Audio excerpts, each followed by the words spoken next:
So I got this question about salt. What is the significance of salt?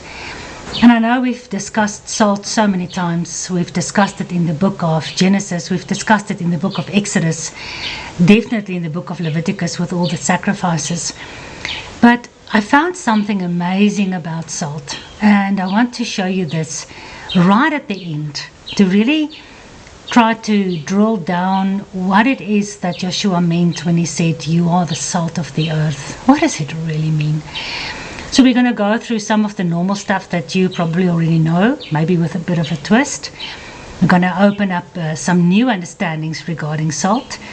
And then I want to end with this massive, massive revelation about who salt is. So salt in the Bible, in the Greek, salt is halas, and in the Hebrew, salt is melach. And melach is from the root word malach, and it means probably to rub to pieces or to pulverize, intransitively to disappear as dust. So that's quite interesting. And of course, salt is used, for instance, for exfoliation. You can use it to exfoliate. And then if you rub it, on the skin, you exfoliate the top layer of your skin. But if you rub it too hard, you're going to make your skin start to bleed, because salt can be quite rough.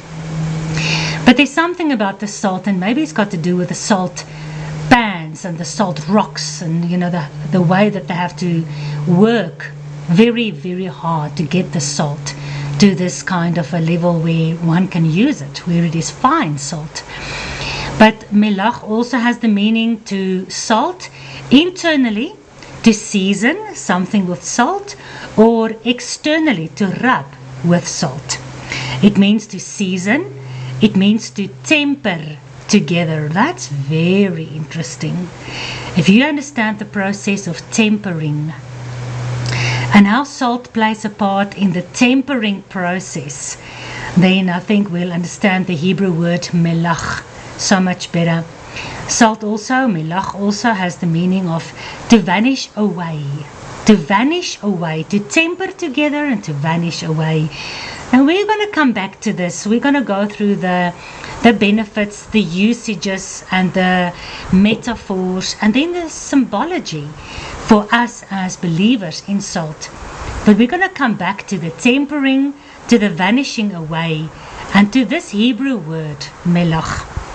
So, God told us that God's people as salt. Joshua says in Matthew 5:13, "You are the salt of the earth. But if the salt has lost its savor, its flavor, the seasoning of the salt, wherewith shall it be salted? With what can we salt the meat, if the salt has lost its saltiness?" And in this study, we're going to go through what it means for salt to be salty. And the moment that salt loses that saltiness, it's good for nothing but to be cast out and to be trodden underfoot of men. The salt is thrown in the street and it is trodden underfoot. It is useless. It's like rubbish. It's like ground. It's like dust. It makes me think that when humans die, the Bible says we return to dust. We are trodden underfoot. We will be trampled if we don't do our jobs as we are supposed to do. If salt doesn't do the job it's supposed to do, it's going to get thrown out in the street. I'm sorry. It's going to be trampled upon by men. And if you and I are not going to be the salt of the earth, can we be angry if one day we are trampled in the street as if we are nothing? Colossians 4 verse 6, "Let your speech be always with grace." So what does grace have to do with salt? Paul says, your speech must be seasoned with salt. So think about a tomato. Tomatoes are good. Hey, but when you put salt, a little bit of pepper on a tomato, it's so much better. So it's like with anything. It's like a piece of chicken or rice. Have you ever eaten rice without salt? It's not good. It needs that little bit of seasoning. And that's the grace. You want to give a nice meal to your family. You want to love them and show them grace and give them everything that you can by giving them a good meal. And by doing that, or to do that, you have to add salt to the meal. And by adding salt to the meal, by making the meal seasoned and tasty, it shows your family that you love them. And in the same way, Paul is saying that our speech, what we say to each other, to ourselves, to Father Yahuwah, what we say must be seasoned with salt. And once we've gone through this whole lesson and you see what salt is, what it really is, then it actually makes a lot of more sense to maybe go through these verses again. Once you understand who salt is, we will understand that if we are not going to be salty, then there is nothing else that can be done with us but to be thrown in the street. If we understand what salt is, it will maybe change the way we speak. Our speeches will be seasoned with salt because we will understand what salt is. Paul says, seasoned with salt so that you may know how you ought to answer every man. It doesn't mean that a person that, people always say,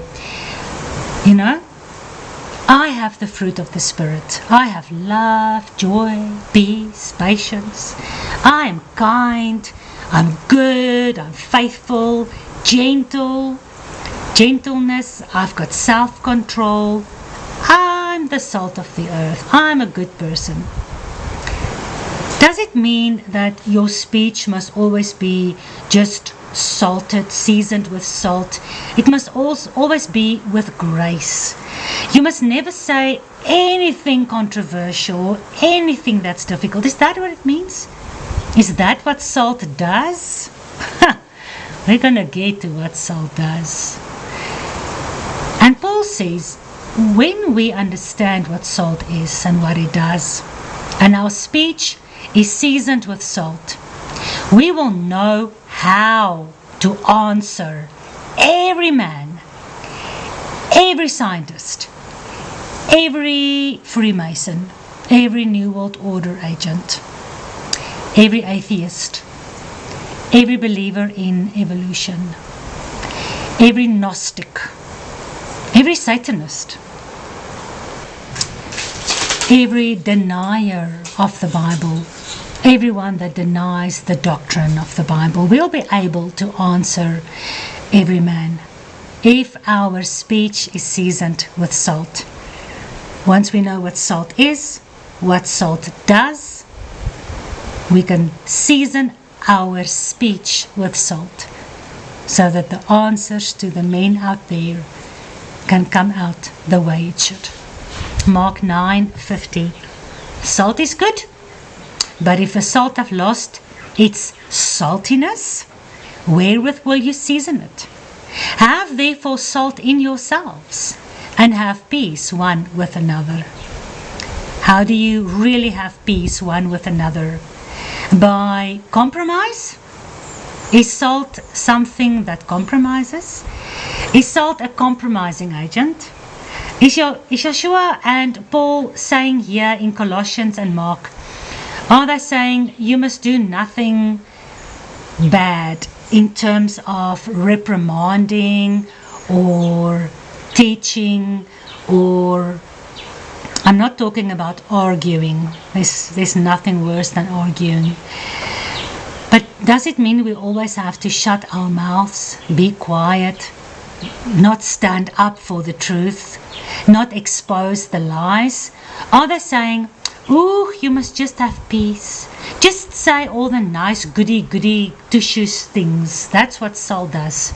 Is that what he meant when he said salt is good? Good for what? What is salt good for? We're going to go through everything that salt is good for. Once we know what salt is good for, we then have a look at this verse. If we have lost those things that salt stands for and what salt does, if we've lost that, can we have peace one with another? What fellowship is there of light and darkness? Yeshua and Paul is not talking about compromise. They're not talking about laying down the truth because it's inconvenient just for the sake of peace. That's not the saltiness that they are looking for. And I'm not going to tell you what it is. I'll show you what the Bible says what it is. You decide. Salt in covenant. Numbers 18:19. All the heave offerings of the holy things which the children of Israel offer unto Yahuwah have I given you, and your sons and your daughters with you for a statute forever. It is a covenant of salt ever before Yahuwah unto you and your seed with you. We have a couple of things here that we need to understand. First of all the offerings of the holy things. Holy is kadosh, it's set apart. This is of course talking on physical level about the physical meat sacrifices in the Bible. All the meat sacrifices has God given to the children of Israel, not to the pagan nations. God doesn't want a pagan sacrificing to him. He wants the pagan to be grafted into the olive tree of Israel, become part of the commonwealth of Abraham, Isaac and Jacob, and share in the fatness of the promises that was made to our forefathers. Once we've done that, then this salt covenant is with the children of Israel, whether they are from whatever tribe, nation, tongue, or country, continent. It doesn't matter. When you return to the God of Abraham, you are the seed of Abraham. When you believe in the Savior that God has sent. So, these set apart things, these holy kadosh things, God has given only to his children, not to any other religion, not to any other culture or nation, to his children only. And has given it to Israel and to their descendants. We are the descendants, we are the sons and daughters, we are the children of Abraham in these last days even. Because when Yahuwah says something is forever, then that is forever. I'm going to take Yahuwah up on what he says. I can give a poop about all the doctrines in the churches and all the believers these days. I'm going to take Yahuwah up on what he says, and he says, children of Israel and their seed forever. There is a covenant of salt. Once again, when we understand what salt is, we also understand how we are the salt of the earth and what we do to the world when we are the salt. But just like that, we need to understand God is also salt to us. His word is salt. Everything must be sacrificed with salt. Everything is about the covenant. And here specifically, the whole sacrificial system is called the salt covenant. Wake up. Without the sacrificial system and without the sacrifice being salted, there is no forgiveness, there is no redemption, there is no returning teshuvah, there's no coming back to God, there's no ticket to heaven, nothing. The sacrificial system is built on the salt covenant. On physical level, every piece of meat, even the flour and the oil, the meat or the meal sacrifices, must have salt in it. And that's why this whole beautiful set apart worship system through heave offerings, lifted up offerings, is called the salt covenant. Because it's a covenant that is established between God and his people as a everlasting statute. A statute forever with sons and daughters. So we lift up, we give the heave offerings, the wave offerings to Yahuwah, because we are part of His people that understands the heave offerings. And for that you need to understand the physical heave offering, and you need to understand it's not lawful for us to do it. We don't have the requirements of the law to be able to do the offerings. Therefore we need to understand the physical and the spiritual and the prophetic meaning of these offerings. And for that you need to start doing the biblical feast days. You need to start understanding the biblical feast days to really understand the heave offerings and how you become the heave offering, how Yahusha is the heave offering, how our whole lifestyle is the heave offering. And that lifestyle is rooted in the covenant of salt. And if that lifestyle is not salted, then you are not the children of Israel. Then you are not doing the heave offering right. Then you should rather leave it, because it's not going to be acceptable before Yahuwah. So we need to understand salt, because it is all over the place. It is important since the Torah time up to the time of Yeshua. Continuing with the covenant of salt, in 2 Chronicles 13:5, ought you not to know that Yahuwah, the Elohim of Israel, gave the kingdom over Israel to David. He gave it to David forever, even to him and to his sons, by a covenant of salt. So keeping in mind the same heave offering, the same meat offerings that is rooted in the covenant of salt, the salt covenant. Understanding how this salt covenant is the foundations of the kingdom of David.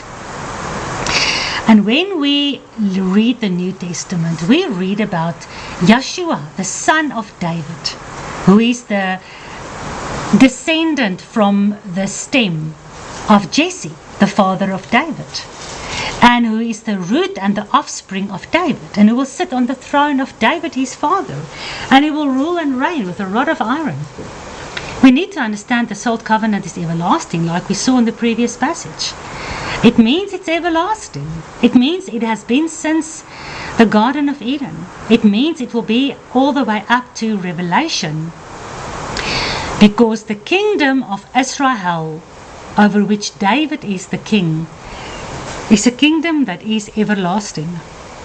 Look around you today. Where's David? Where's the kingdom of Israel?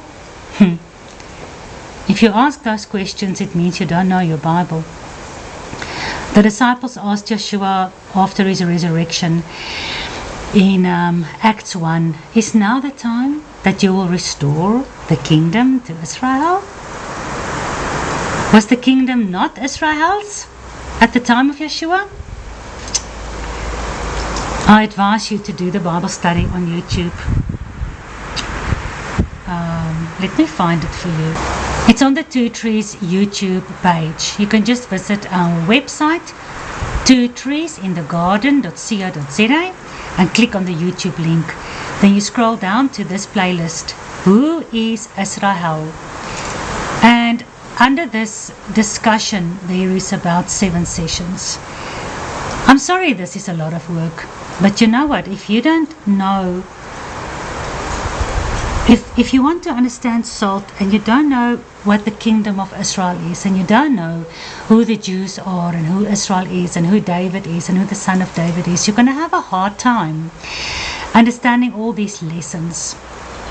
So it's better to understand at the end of the day, the kingdom of Jacob, of Abram, Isaac and Jacob's name was changed to Israel, and Israel had 12 sons, and God's people has always been the 12 tribes, and the 12 tribes were split into the house of Judah, the Jews, and the house of Israel, the Gentiles, and the house of Israel was scattered by the king of Assyria into every tribe, nation and tongue.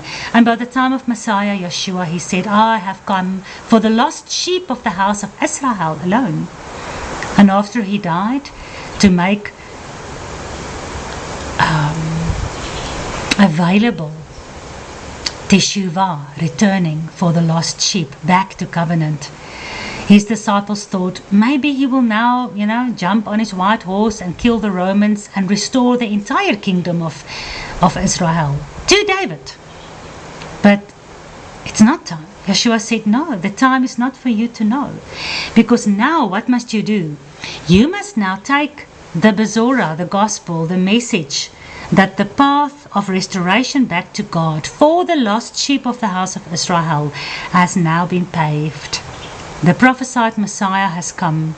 Go from Judea to Samaria and to the corners of the world and go fish, become fishers of men. Go find the lost sheep. Preach to them the good news so that they can return. And people are returning to the covenant of the kingdom of Israel in droves for the last 40, 50 years. What an amazing fulfillment of prophecy of Deuteronomy 4, where God says, yes, I'll scatter you. Yes, you'll become Gentiles. Yes, you'll forget my Torah. But in the end days, when the tribulation starts, you'll remember me. You'll remember my Torah. So those who remembers his Torah, who repents of our paganism and returns back to a covenant-obedient, salt covenant lifestyle, we understand that the kingdom of Israel can only be established when the Son of Man, Yeshua himself, in his hand brings together the stick of Judah and the stick of Ephraim, as Ezekiel 37 says. Then the two sticks that comes together will form one nation again, and the kingdom will finally be one again, and David can rule and reign. And who's David? Is it David that's going to be resurrected from the grave? Is he going to rule and reign? Or would it be the son of David? The one that David in Hebrew means beloved. I'm going off track now. I need to return back to salt. If you want to understand how David is a messianic figure, please do the Samuel Bible studies. The only way I can really make you understand the salt covenant on a much deeper personal level is when you understand the whole bridal, the whole marriage covenant of the God of the Bible with his people. So again, on YouTube, you can just look for Shavuot 2022. And there's a couple of sessions there regarding the marriage of God, who's the bride, what is this whole marriage about? And it really takes you through the whole journey of where your position is in the kingdom of Yahuwah. And as you grow in the various covenants, how you grow into the marriage covenant. Whereas the salt covenant is indeed one of those covenants. The salt covenant is such an important milestone on this journey. Without it, you can never enter the marriage covenant. So together with this video series, there's of course a very detailed worksheet that I can just PDF to you. You can WhatsApp me. I think it's also on the website. Just contact me through the website or WhatsApp me on 082-8933-826. Then I can send you this worksheet. Right, in cultures throughout the Middle East, the eating of salt is a sign of friendship. So it is very important to understand that our Bible has been written in Middle Eastern cultures. The whole, we can call it the Jewish community, because after the 10 northern tribes has been scattered into all the earth, the only 2 tribes that was left behind in Jerusalem in the Middle East was the house of Judah, consisting of Judah and Benjamin. So the Jewish culture, the Arabian culture, the Muslim culture, the whole Middle Eastern culture, I want to call it the biblical times. It's almost, if you visit the Middle East these days, doesn't it feel like you are going back in time? I'm not talking about these cities. I'm talking about when you walk through the desert. If you have the opportunity, I haven't, but I've watched a couple of videos and read a couple of books. But if you have the opportunity to spend some time with the shepherds in the field or with the nomads in the desert, riding a camel, when those guys meet some of their friends or fellow citizens, then they, like Abraham did, immediately you are invited into the tent. Immediately something to eat is prepared. And salt is always brought to the table as a sign of friendship. So you can make your first note. Salt is a sign of friendship. Once you understand what salt is and what it does, and now I almost feel like crying, because what is friendship, hey guys? I love you, I'm there for you, and then one day when you go through a divorce and you phone your friend, then yeah, shame, sorry, I'm so sorry for you, but no, I don't want you to come visit me anymore because I'm jealous of my husband. I don't want a single woman to come visit me anymore. You know, or what is friendship? I'm there for you. Can you borrow me some money? Can't help you with money. I'm your friend. How do I look? Do I look okay? Yeah, you look fine. Whew, did you see how fat you got? You know what is friendship? Once we know, this study, you need to do the study twice, because once you've gone through all these things and you understand what salt is, who salt is, what it does, and you come back to salt being a sign of friendship, it sometimes means that you need to be salty. You need to bring the benefits of the salt into your friendship. Otherwise, your friendship might become rotten. We'll get to that. The next very important and beautiful function of salt is for the marriage ceremony.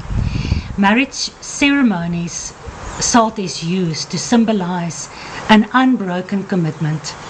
So couples each bring their own vial of salt, and then it is mixed in front of the witnesses. Their commitment to each other cannot be broken unless they can each retrieve their own grains of salt.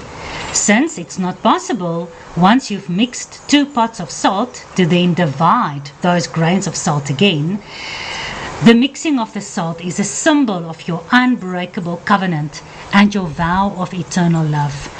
No wonder, isn't it a wonder that Yahuwah then says that the covenant of the kingdom of Israel with David is a covenant of salt. Just like when we do a Hebrew wedding, we mix our 2 pots of salt together into 1 pot. My pot of salt mixed with your pot of salt, and these salt grains must be divided if we want to leave one another.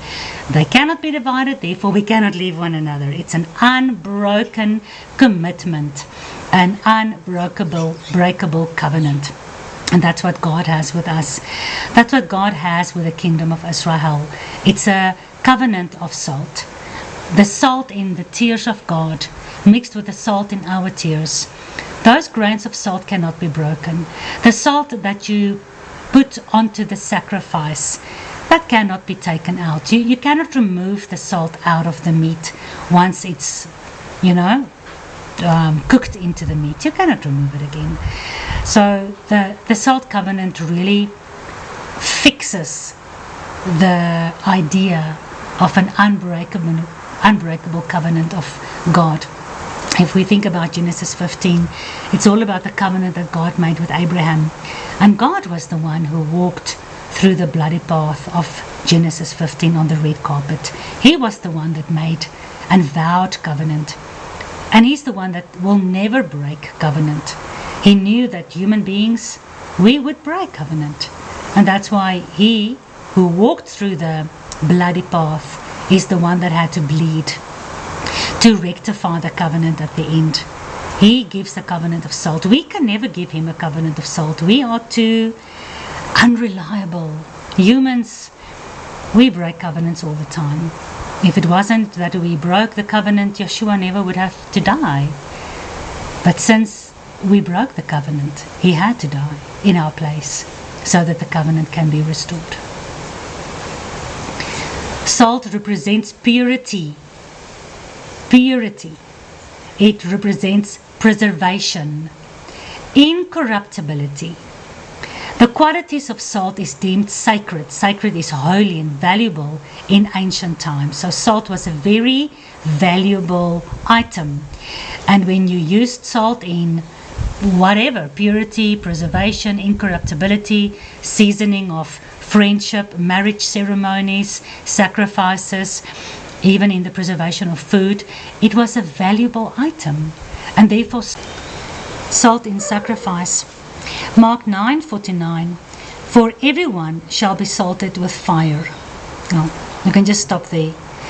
Can we remember that John said, I baptize you with water, but one that comes after me will baptize you with the Ruach HaKodesh and with fire.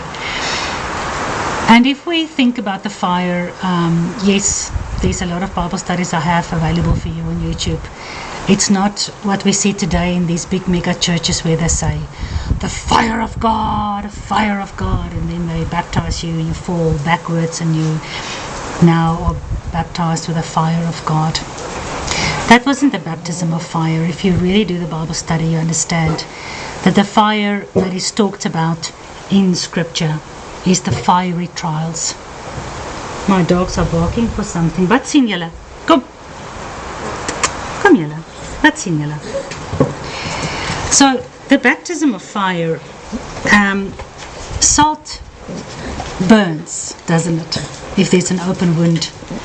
Salt makes food incorruptible. If you want to preserve food, then you keep the rottenness away from the food. So every one of us must be salted with what? With fire. He didn't say salted with salt. He's actually trying to explain to us that the meaning of salt and the meaning of fire is very similar. Isn't fire used like the refiner's fire?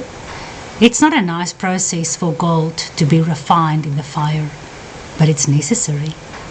It's not a very nice process to go through to be salted. You know, we'll go through those processes still. It's not a nice process, but it's necessary. So Yeshua says everyone must be salted with fire. Because why? Every sacrifice shall be salted with salt. So here he says salted with salt, right? Let's do a little thingy there. There you are salted with salt, here you are salted with fire. So both the human being and the sacrifice must be salted. Thereby, Yeshua is teaching us very important about us, like Romans 12 says, we are sacrifices to Yahuwah. And here, to be salted, first with fire and then with salt. If the human being is also the sacrifice, then it means that we as the sacrifices who give ourselves to God like sacrifices, we mustn't run away from the salt. We mustn't run away from the trials and the tribulations and the testings. We need to go through those salt. And sometimes it does cause blood, sweat and tears. We're still going to get to that. We're still going to get to the blood, sweat and tears. Oh, it's amazing what salt has to do with that. But yeah, your Messiah that you say you believe in says, you must be salted. Not with salt. He's already mentioned salt. He's now mentioning fire. He needs you to understand that the two are working together. You are seasoned. You are made incorruptible. Remember the benefits of salt? You are made pure. You are preserved. You are made incorruptible. You are made sacred, holy, or valuable when you are salted. And if you allow the fire of the fiery trials and the difficult tribulations and the fire of the test with which the Ruach will test each one that follows Messiah, then you will be a decent sacrifice, a sacrifice that will be acceptable. Because a sacrifice without salt wasn't acceptable, because the Torah had prescriptions for the sacrifices, and every sacrifice had to have salt. So if the priest thought, today, I don't feel like salting the sacrifice, would it have been an acceptable sacrifice to you? Leviticus 2 verse 13. Every oblation of your meat offering shall you season with salt. Neither shall you suffer or leave out the salt of the covenant. Remember the salt covenant. Remember the marriage covenant. You will not suffer the salt of the covenant of your God to be lacking, to be absent from your meat offering. With all your offerings, you shall offer salt. So, unfortunately, a life of following our God in this earth that rejects our God will be a life of sacrifices. It will be a life that will not be able to be endured without the benefits of salt. Ezekiel 43:24. And you will offer them before Yahuwah, and the priest shall cast salt upon them, and they shall offer them up for a burnt offering unto Yahuwah. So as you see in the picture, every piece of meat that you want to preserve is salted. When you preserve meat, especially in ancient times when there wasn't freezers or genetically modified starches and what are all these emulsifiers and stuff that's put into cans that causes cancer, they preserved their food with salt. Salt was a very good preservation. So that's why salt was also needed for God's sacrifices. But besides that, we saw that salt is a good seasoning. Salt makes food taste good. And the Bible talks about the sacrifices that is put onto God's table is only clean meat, for instance. And God says, whatever He eats, whatever we offer to Him on His table, is what we must eat. He doesn't want unclean animals to be sacrificed to Him. He doesn't accept those meats upon His table, neither should we. So whatever is good for Yahuwah is good for us. So the sacrifices that is brought to Him with salt, those sacrifices taste better. The meat tastes better, doesn't it? Not like He's eating it, but you understand this, the taste, when you bring a sacrifice that tastes like nothing. It's almost like when David said, when the one guy wanted to give him the piece of land for free, and he said, no, well, I bring a sacrifice to my God that cost me nothing.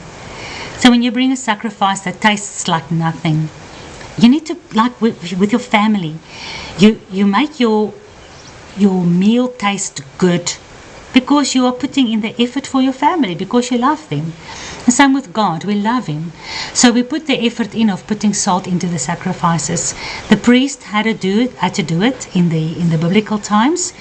And if you think about the saltiness of us as the living sacrifices, when you sacrifice yourself, for instance, in prayer for somebody's soul, and you really start to pray very hard for that person, how many times have you started tasting salt and then you don't know, what is this taste of salt now suddenly in my mouth, and you realize you've been crying for that person that you've been praying for. Let your sacrifices be salted with fire. And like the scripture says in Revelation, when the angel poured out the coals onto the altar of incense, then the smoke went up into the nostrils of Yahuwah. And the smoke is the prayers of the saints. So can you bring this together now? When the priest pours the salt upon the sacrifices, when we pour our salt into our sacrifices, and it goes up like smoke in the nostrils of our God, can you make the connection between how important it is to have your sacrifices salted? Salt in water used to heal. So in the Bible, 2 Kings 2:21, and Elijah went forth unto the spring of the waters and cast the salt in there and said, thus says Yahuwah, I have healed these waters. There shall not be from now on any more death or barren land. What a beautiful story in the book of Kings.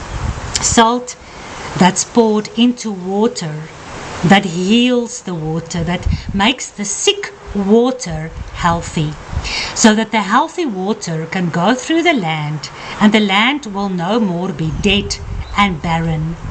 Just like that, the salt, if we are the salt, Yeshua's the living waters, Yeshua cried tears, we cry tears, we go through the salt of incorruptibility. We go through the salt that has to preserve us.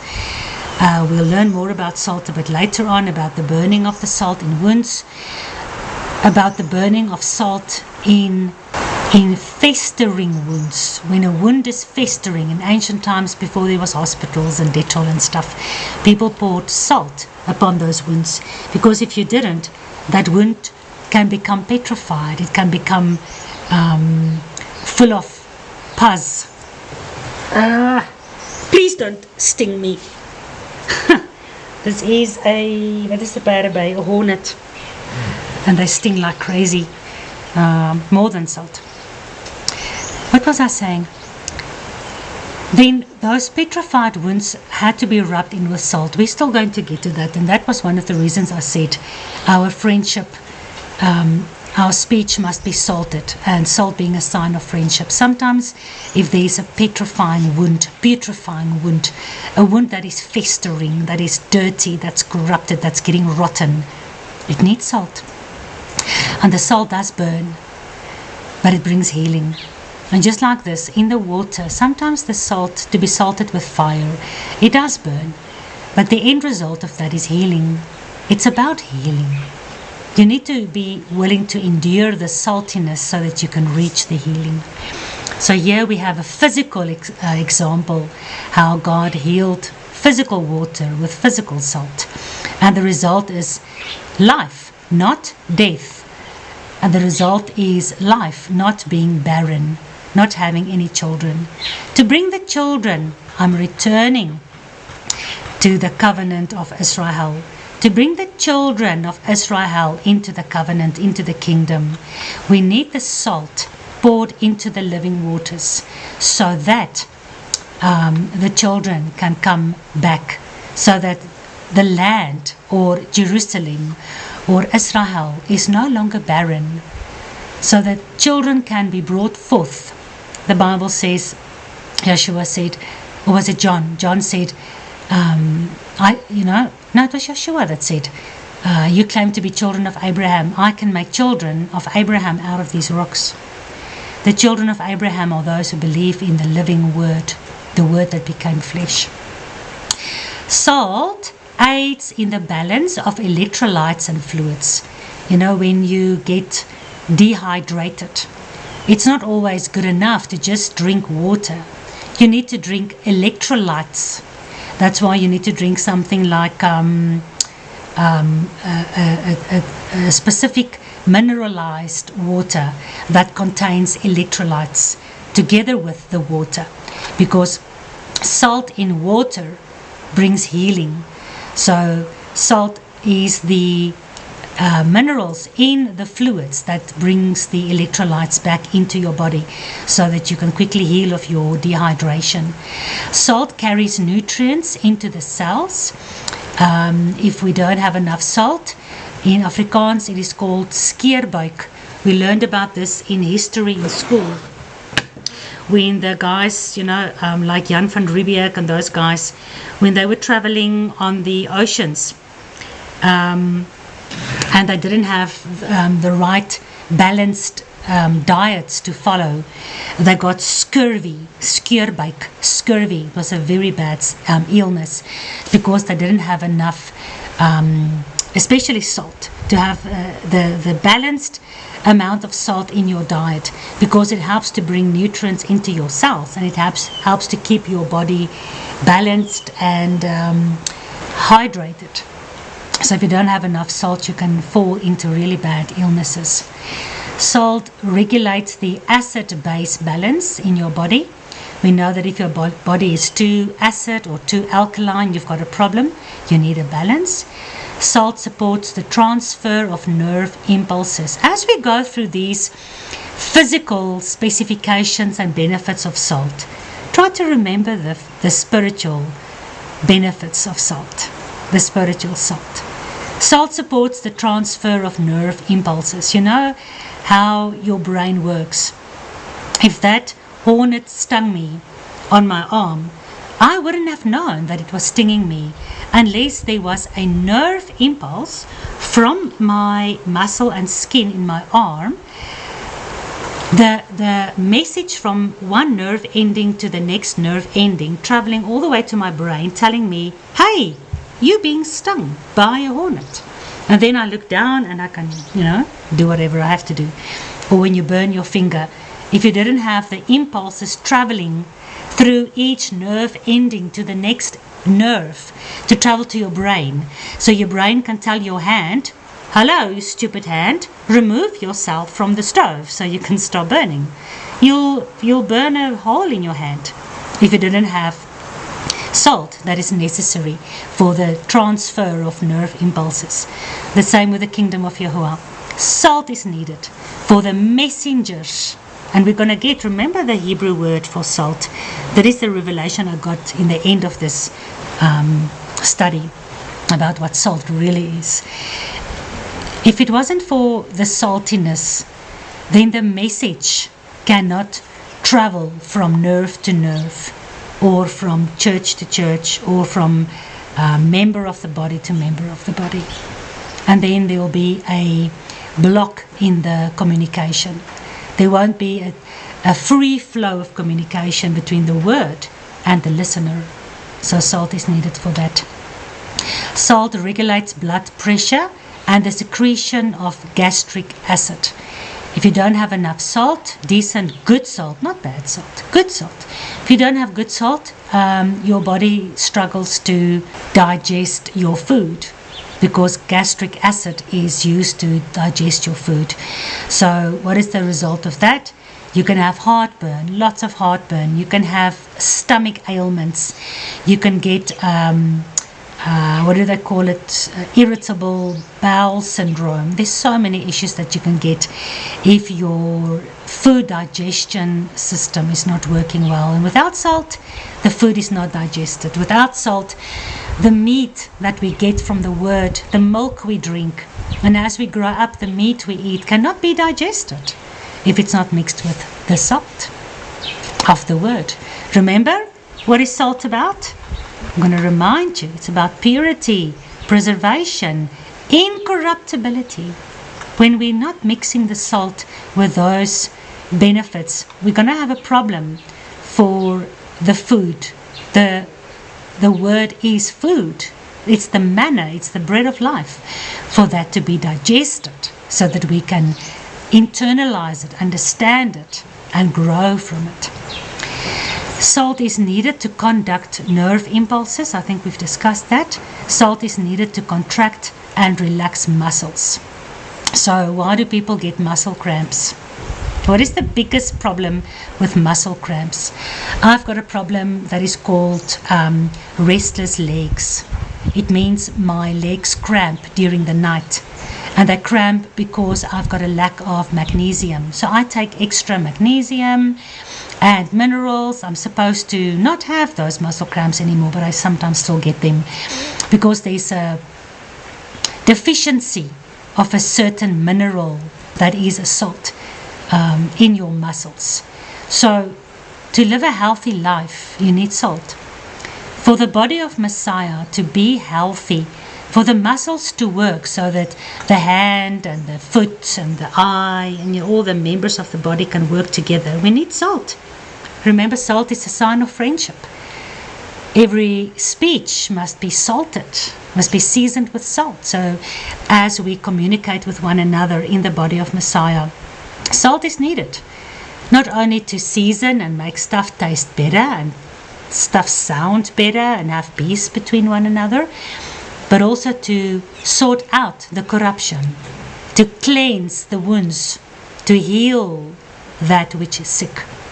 And that's not always a nice process, but it's needed, because otherwise the muscles are going to cramp and the body is not going to be able to do its work. Salt maintains a proper balance of water and minerals in the body. Why is that? Well, if you think about too much salt, then you get dehydrated. Too little salt, you get dehydrated. Very interesting. You have to have just the right balance. But for instance, thinking about a shark, one of the reasons a shark doesn't float to the top or sink to the bottom of the ocean. And another reason why shark meat is unkosher, it's not for us to eat, is because God created the shark to be a perfect vacuum cleaner for the ocean. So the shark's irium, the urine, have you ever, I don't think you have, but if you've ever tasted urine, it's very salty because there's a lot of toxins and saltiness that goes out, that is excreted through your liver and your kidney system into your urine. And we normally, the urine goes out through our bladder. Same with all clean animals, their urine goes out of their body, But some animals, the pig is one of them, and the shark is very interesting the way God created it. The shark's urium, not the urine, the urium, the salty toxins in its urine is actually absorbed into its flesh. And now the saltiness of the flesh inside the shark is, the concentration of the salt is higher inside the shark than inside the salt water of the sea, of the ocean. And therefore that's one of the great reasons why the shark also doesn't dehydrate. Because if you put something into salt water, the salt will actually extract the fluid out of such an item, because salt is an absorber of fluids. But the way that the shark, if you cut its meat and you taste the contents of the urium in the meat, it's like, I think something like 7 or 8 times higher than other animals or than humans, because the urium is absorbed into the flesh, and that's why the salt remains buoyant, and that's also why the shark doesn't dehydrate. Very interesting. So that's why the salt is needed for a proper balance of water and minerals in the body. We've got a proper balance. We are not living in salt water, but some animals that lives in salt water, their balance is of course a little bit different than ours. All glory to the Creator that was just so clever. Salt also, remember, salt in water is used to heal. When you put salt in water, you dissolve 2 teaspoons of salt with water and you gargle, you gargle with that salt. You can relieve a sore throat, because your sore throat, it might burn, especially if your throat is maybe, what is the word, if it's wounded a little bit, or you've got a small wound or a cut inside your mouth, then that salt will burn the hell out of you. But it's healing. It's a healing agent. So it heals your sore throat. If you have sore throat and you gargle with warm water and 2 teaspoons of salt for 2 or 3 days, you'll get over your sore throat. So mineralized water has a salty taste. All right.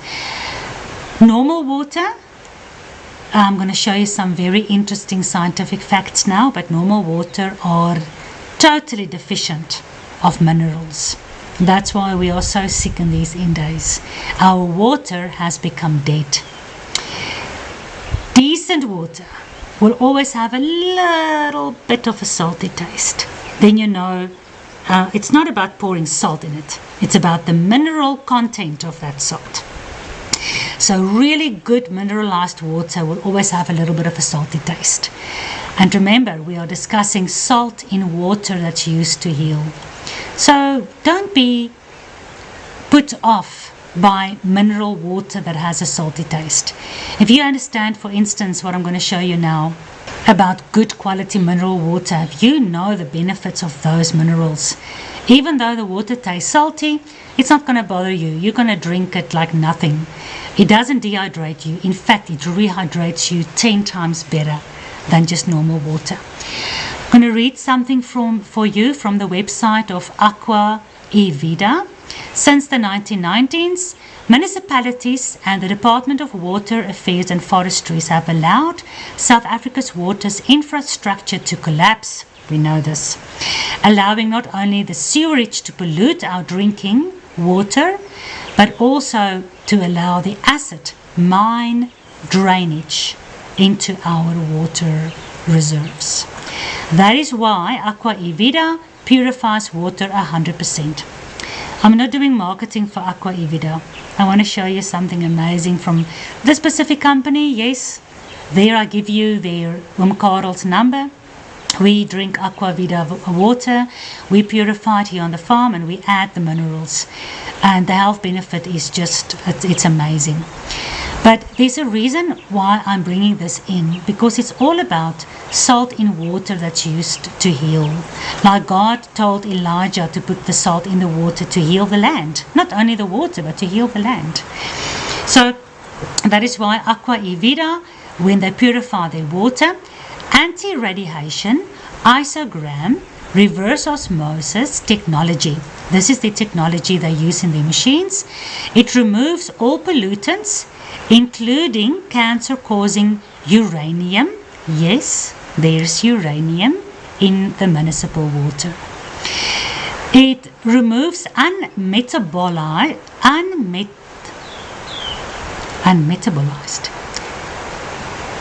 It removes unmetabolized ARVs, birth control medication, and heavy metals. Unmetabolized means it's not broken down.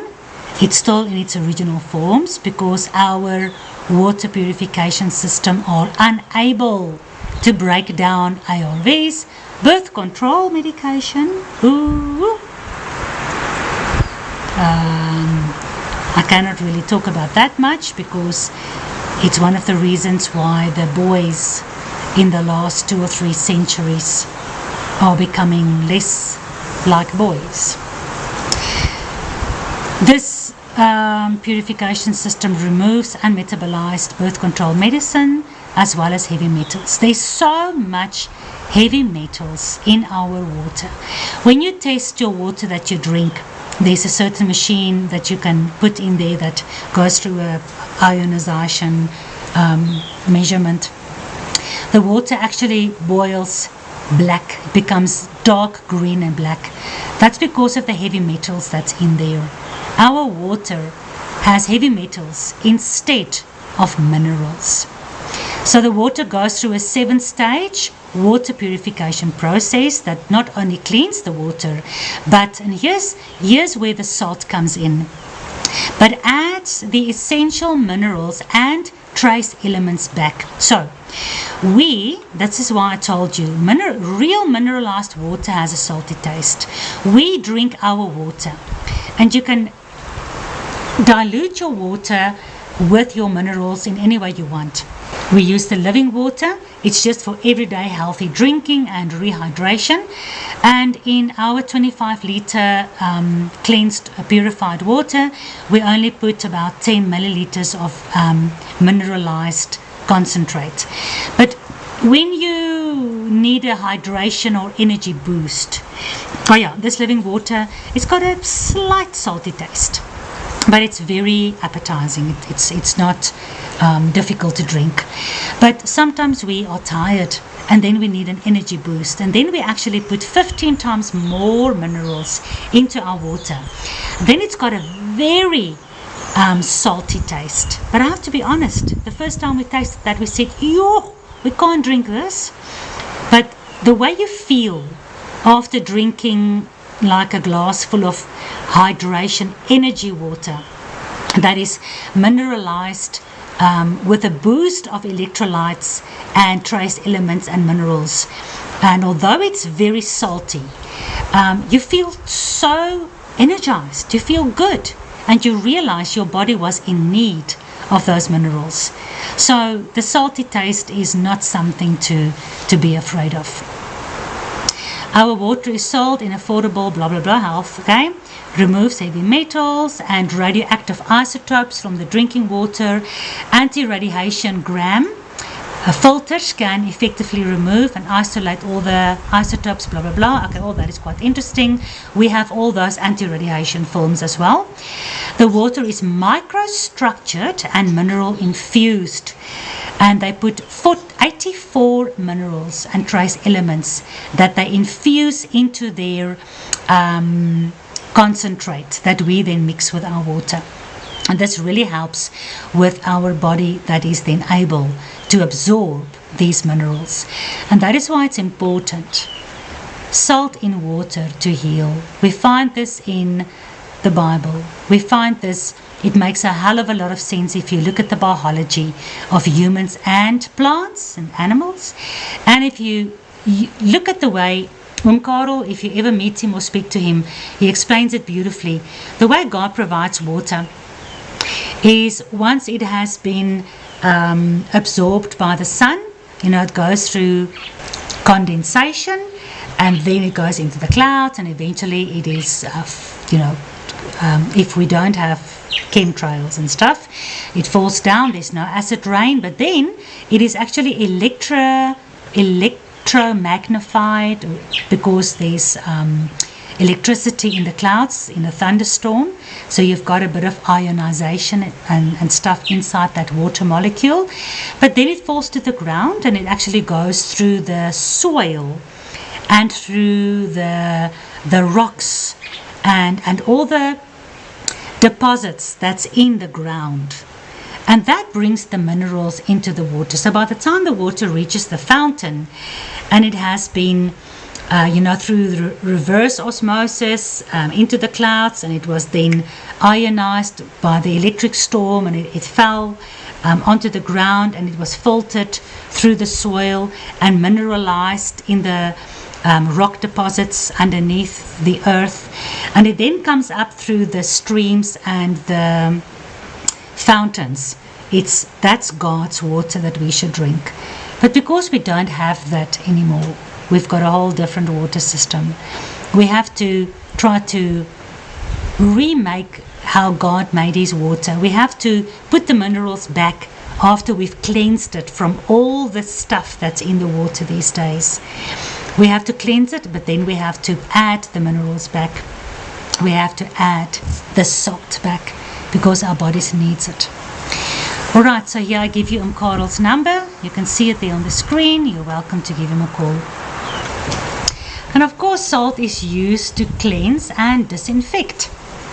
And this is where it becomes difficult.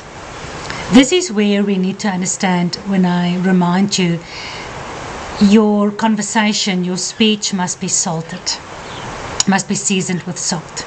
Salt needs to clean, it needs to heal, it needs to disinfect. Otherwise, remember, Yeshua said, salt is good to clean, to disinfect, to heal.